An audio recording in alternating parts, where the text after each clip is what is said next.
శ్రీ సీతారామచంద్ర స్వామి వారి దేవస్థానం భద్రాచల పుణ్యక్షేత్రం భద్రాద్రి కొత్తగూడెం జిల్లా. మనందరికీ తెలుసు, గత అంటే నిన్న సాయంత్రం నుంచి ఒక వార్త వాట్సాప్లో కానీ మీడియాలో కానీ లేదా మీడియా వ్యక్తులు చాలామంది ప్రశ్నిస్తున్నారు. ఇక్కడ కన్స్ట్రక్షన్కి సంబంధించి గతంలో 3.5 సంవత్సరాల క్రిందట ఒక జానకి సదనం అనేది ప్రారంభిస్తున్నాము. దానికి సంబంధించి డోనార్లు వెతికే క్రమంలో ఒక ట్రస్ట్కి సంబంధించినటువంటి హైదరాబాద్ ట్రస్ట్కి సంబంధించినటువంటి వ్యక్తి వాళ్ళని కన్సల్ట్ చేయడం జరిగింది, ఇక్కడ ఎంప్లాయీస్ని. ఆ ఎంప్లాయీస్ కూడా కన్స్ట్రక్షన్ సంబంధించి ఇంత ఖర్చు అవుతుందని చెప్పగానే వారు ఏదో అప్పట్లో ఒక 10 నుంచి 15 లక్షలు, అది మాకు ఇంకా కరెక్ట్గా తెలియదు, ఎన్ని లక్షలో తెలియదు, ఎలా ఇచ్చారనేది కూడా కరెక్ట్గా తెలియదు, కానీ అదేదో ఇచ్చారని చెప్తున్నారు.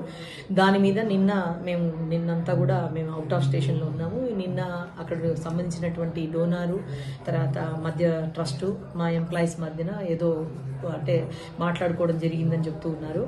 ఆ విషయంపై పూర్తిగా మాకు నివేదిక అనేది ఎవరు ఇప్పటివరకు ఏమీ ఇవ్వలేదు. అయితే మీరు రాసిన దాన్ని బట్టి ఇప్పుడు ప్రస్తుతం ఎవరైతే వ్యక్తి ట్రస్ట్ అని చెప్పారో అందులో 3 నెలల కిందట ఆవిడ మనకు కాంటాక్ట్ చేయడం జరిగింది. ఇలా నేను డబ్బు ఇచ్చాను అని చెప్పడం జరిగింది. డబ్బు ఇస్తే మరి ఏమైనా ప్రూఫ్ ఉంటే పట్టుకురండి, మేము ఎంక్వైరీ చేసి దాన్ని ఖచ్చితంగా మీ డబ్బు మీకు ఇప్పించడమో లేకపోతే దేవాలయం ద్వారా రిసీట్ కానీ మీకు ఏదైనా ఇప్పించడం జరుగుతుందని చెప్పడం జరిగింది. మరి వారు నా తర్వాత నాకు కాంటాక్ట్లోకి రాలేదు. ఇప్పుడు ప్రస్తుతం వారే మళ్ళీ తిరిగి నిన్న వారు ట్రస్ట్ తరఫున తర్వాత మిగతా డోనార్ తరఫున ఒక మీడియా పర్సన్ మధ్యవర్తిగా పెట్టుకొని అక్కడికి వచ్చారని తెలిసింది. ఇదంతా కూడా నాకు రాత్రి మళ్ళీ ఫోన్ల ద్వారా అందరూ అడగడం ద్వారా తెలిసింది. అయితే ఇప్పుడు అదే వ్యక్తిని నేను ఆ లేడీని మళ్ళీ నాకు ఇప్పుడు ఫోన్ చేశారు.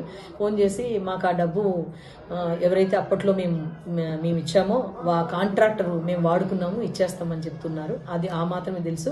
నేనేం చెప్పానంటే, అమ్మ అది గుడి పేరు మీద జరిగిన ఇష్యూ కాబట్టి గుడికి ఎటువంటి ఇబ్బందులు కలిగించకుండా ఎంక్వైరీ చేయాలి కాబట్టి మీరు ఒక కంప్లైంట్ని హైదరాబాద్లో ఉంటారు కాబట్టి ఒక కమిషనర్ గారికి ఒక కంప్లైంట్ ఇవ్వండి, దాని మీద ఎంక్వైరీ చేయిస్తాము, మీదేమన్నా రావాల్సింది ఉంటే ఇస్తాము, ఏదన్నా అపవాదులు లేకుండా డైరెక్ట్గా దేవాలయం మీద ఎటువంటి ఇబ్బంది కలగకుండా చూడండి అని రిక్వెస్ట్ చేయడం జరిగింది.